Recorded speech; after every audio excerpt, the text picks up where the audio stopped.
Inclusion and Belonging, where we talk about everything under the sun as it relates to diversity, equity, inclusion, and belonging. I am Mo Berkner-Boyt. I'm the founder of the Moxie Exchange and Everyday Inclusion app. I'm a white woman, mid-length red hair. I've got red frames on. I'm wearing a red shirt. Behind me, I've got my bookshelf with some of my favorite photos and books. And I am joined today. I'm super fired up. We love when we get to hear from our users. And so I have three folks from Open Sesame with me today. We had just a great kickoff with Open Sesame, and these three are some of their super users. So I'm going to let the three of you introduce yourselves. Tara, why don't you kick us off? And then we're going to talk about how y'all have used it, some of your favorite content. So Tara, take it away. Thanks. Thank you so much for inviting us to come and talk. Mo, really appreciate the opportunity to share our love of inclusion and how this app and tool has made our lives a little better. So I am 4 years into Open Sesame, and I run our sales development and our sales operations teams. Awesome. Welcome. Sarah, you want to go next? Hi, I am Sarah Voss, and I am a software engineer, and I've been doing that for about 12 years, and I've been with Open Sesame for 2 of those. Love it. And Pete. Hi, everybody. My name is Pete Ledoux. I'm an enterprise account executive for Open Sesame based in the Boston area, working with our large customers, primarily in the northeastern section of the US. And I've been with Open Sesame for almost 4 years in this current version, and was here once upon a time many years ago. Love it, love it, love it, love it. And I love the range of things that y'all are doing and where you are in the world as well. You know, before we went live, we were talking about remote work. We were talking about, you know, why people choose to be where they are. And we have a huge affection for Open Sesame and the culture that you all have put together, and what you've been doing. And I love that we've been able to partner and have y'all using the tool. So Sarah, I'd love to start with you as a software engineer. What's been your experience using Everyday Inclusion? One thing I really liked about the app is, as a software engineer, I have some long-running processes that I have to wait on sometimes, waiting for a long download or something, and I can easily get distracted by another task and come back 3 hours later and go, oh, shoot, I was supposed to be doing something else with this process I was waiting on. And so I like that Everyday Inclusion is short little snippets that I can get information to add to my arsenal on how to view the world. And it's got, because they're so short, it keeps me focused. I can maybe get 3 of them done while I'm waiting on that process, but I don't lose 3 hours down some other tunnel. And so it helps me stay on track a little bit more when I've got those little breaks. I love that too, right? Kind of I'm not going to say multitasking, because we all know we can't multitask, right? But instead it is in the flow. It's learning in the flow of work. Yep. And without, I love what you said, like, we don't have time for the 3 hours to go away and do something. And I think it's interesting, Tara, for you, you're frontline, right? In terms of frontline for Open Sesame with potential clients, and you're a leader and leading a team. I'm curious, how have you been using it both personally and with your team?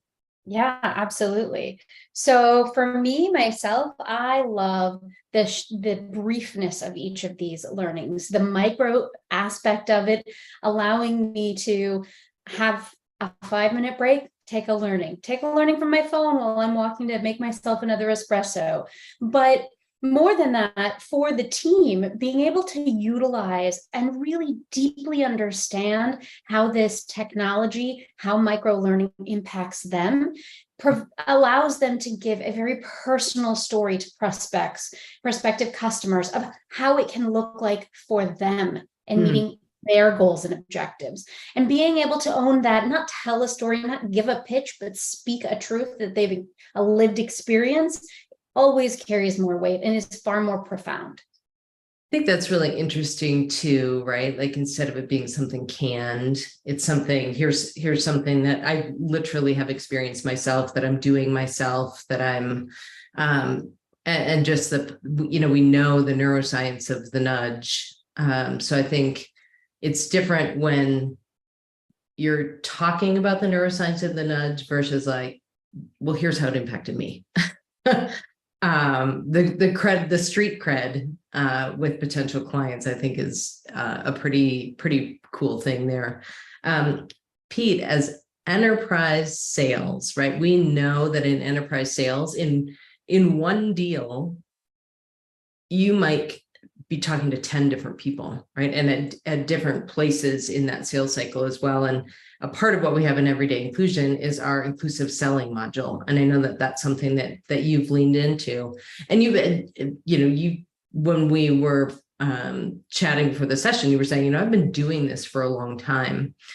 And so I would love to hear from an enterprise sales standpoint, how has this helped? How are you using it? What are those things that have really resonated for you? Yeah, it's been a really awesome and interesting experience using the app, because as a professional salesperson, somebody who's been selling for over 30 years, sometimes you can feel like you're in a rut, and other times you can feel more ambitious about wanting to sharpen your axe a little bit and seek out opportunities to improve. So this caught me at the right time. I was anxious and eager to try to do something to improve professionally. And, I came to the realization that the world has changed. We do live and we work and operate in a global economy every day. And we're talking with people from different parts of the country, different parts of the world, different time zones, all kinds of different profiles of people. So I just saw this really as an interesting opportunity to sharpen the axe, and came into it, I will say, a little bit skeptical, in the sense that I joked about this earlier. I always feel like I'm an old guy, right? And as an old guy, the concepts of micro learning or nudging, I've always said, well, is that really learning? But in the practical use of the application, it's definitely learning, because you're doing it in the context of your job, right? So what I did was turn the app on every day, and sometimes I was reminded, and start my day with a nudge, and then try to take that learning, whatever that piece of data or information or knowledge was for the day, and park it in the back of my brain, and then try to use it in a meeting or in an interaction on the phone or in a written correspondence, to try to improve, my ability to connect with people day in and day out, at some other basic and fundamental way that connects with people. I love that in terms of, sharpening the axe too, right? What are I'll sometimes share some of the census data that came out from the last, and this is just US based. We are shifting so dramatically, even just here in the US, in terms of who we are. And so who we're selling to, right, will continue to be more intersectional, more diverse, which I think is fantastic. But if you don't understand how to do that, you're going to lose deals. And I think you and I were chatting earlier about, it's been a really tough sales environment across the board, at any industry, and so any little edge that you can get, anything that you can do, because we know that we buy from people we trust. And a fundamental piece of trust is that I feel like you see me, you understand who I am. So just that little bit. And I love what you were saying. Like, I love that you came in as a skeptic. Pete, you are some of my favorite end users, right? With the skeptics who are like, oh no, I get this now. I love this. So I would love to hear from y'all. What are some of your favorite pieces of content or favorite sections in the app? And I don't know, Sarah, if you want to go first. There were two areas that I really enjoyed: the first person perspective interviews, because I may not have the access to meeting people or realizing I know people in various communities. So getting that perspective And even, I mean, I understand it's that person's perspective in that community, but it's really great to hear about an individual. I also really appreciated the dictionary because I knew it was a trusted source for definitions for terms that I may not be familiar with. Yeah, not trusting Google, but actually trusting what you got. And for context, for anyone that has not used everyday inclusion, when she's talking about the inclusion interviews, it is a wide range. We have people talking about mental health issues, disability, neurodiversity, race, LGBTQ plus, really across the board. So we always use the example because more people are coming to understand they have people in their lives who are autistic. So you can go to the app and you can watch an interview with Ron, who's autistic, talking about his experience and what coworkers can do to make him feel included. Just so you know, Sarah, that's my favorite part of the app too. Pete, how about you? Well, in the everyday selling inclusion portion of the app, there's a unit called inclusion in the sales process. I think this is where it was. And there was a section on names, which sounds so super simple, but it's, in my experience, so important. And in this case, it talked about how asking them questions early on is a good thing to do. And one of the great questions is to make sure you're getting somebody's name the right way. Not only how to pronounce it, but maybe that opens up a dialogue around where they're from or something about their culture and heritage. And it's interesting because in a prior life, I worked for many years at Dale Carnegie, and Dale Carnegie's principles in how to win friends and influence people. One of them talks about using a person's name, and that the sweetest sound in any language to any human is their name, particularly if it's pronounced properly, right? And it sounds all so basic, but I think that's the point. In sports, you have blocking and tackling, right? In professional selling, you have got a whole litany of things that you do that are fundamental and basics and foundation skill sets, and remembering somebody's name and using it in the right context, in the right situation can be an actually super powerful skill set, because you have to really proactively think about it. And I think that was the whole purpose of that particular nudge, was just to remind you, hey, don't forget about that person's name and how important that is. And that one resonated with me, in part because it's common sense, and in part because of my experience with Dale Carnegie in the past. It's just near and dear to my heart. Well, and I love what you said, Pete, in terms of so much about inclusion. It's not shiny and bright and new and sexy. It is these really fundamental things that are like, see me, understand who I am. Somebody's name is incredibly important. And I love that that ended up being one of your favorite pieces in inclusive selling, because when we all first met, one of the things that we were doing, I can't remember which one of you it was, asked me, do you prefer Maureen or Mo? And I asked Tara, is it Tara or Tara? Right. And it was like, right. And so we even started with that, right? Like, yep. What are our names here? And so Tara, not Tara, what content really spoke to you in the app?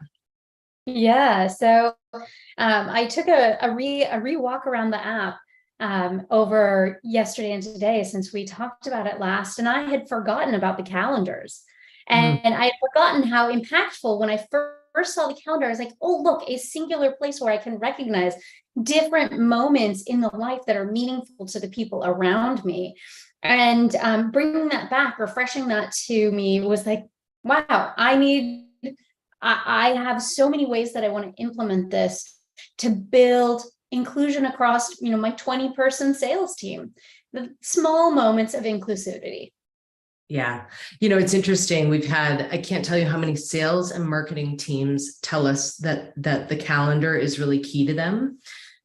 We have our inaugural conference coming up in September. And as we were looking at dates, we were looking and making sure the Jewish high holidays are right around right. So we were making sure we were scheduling at a time that wasn't going to overlap with those. I think, again, I was with an organization where they had a conference in September And they always had it that time of year. And then somebody came on the team who was Jewish, and he said, I won't be able to attend. This is during high holidays this year. And the organization's response was pretty much tough luck. And he left, right? It really is, again, some of those fundamental things. As I said, I love talking to our end users. I would love for you to all just leave me with your last truth bomb. Whether it's something that you've learned or your experience with everyday inclusion, give me your mic drop moment. I can start us off. Perfect. So my mic drop is that the way Everyday Inclusion, the app, is built is it's so perfectly primed for gamifying learning and nudges that part of why it really resonated with me was the way Open Sesame and the Moxie Exchange rolled it out as an opportunity to badge and compete and share and socialize. And man, you tell me I need to win something, I'm going to go and win it. I love that. Right. We're the same internally. Badge challenges are coming up. Somebody will hit a milestone. Somebody else is like, oh, I got to hit that milestone. So, and then we have other people on the team that could care less. Right. I think that the gamification really depends. Pete, how about you?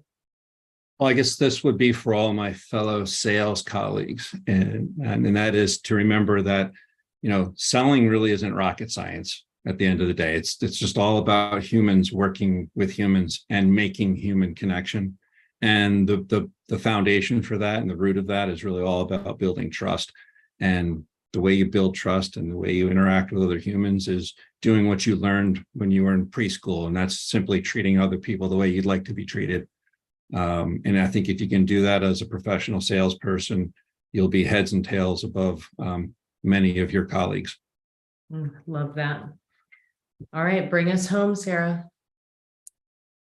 So Everyday Inclusion, one of the things that I recognized about it is that it can be an employee retention thing. I was very intentional a couple of years ago when I was switching companies about where I went next and really looking for the right culture fit.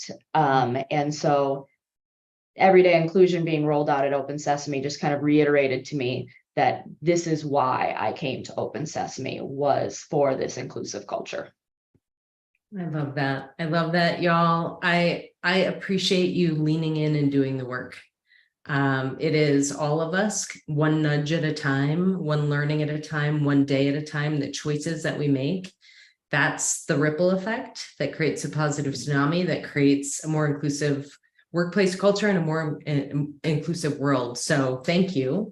Thank you for being super users. Thank you for leaning in on your inclusion journey and allowing us to be a part of that. So hey, thanks to you and your team too for putting such considerate thought into the content and the applications that you're creating, because I do think it'll help all of us. Thank you so much. Everybody, we will see you in 2 weeks for our next Everyday Inclusion Live. Get out there and do the next right thing. Bye, y'all.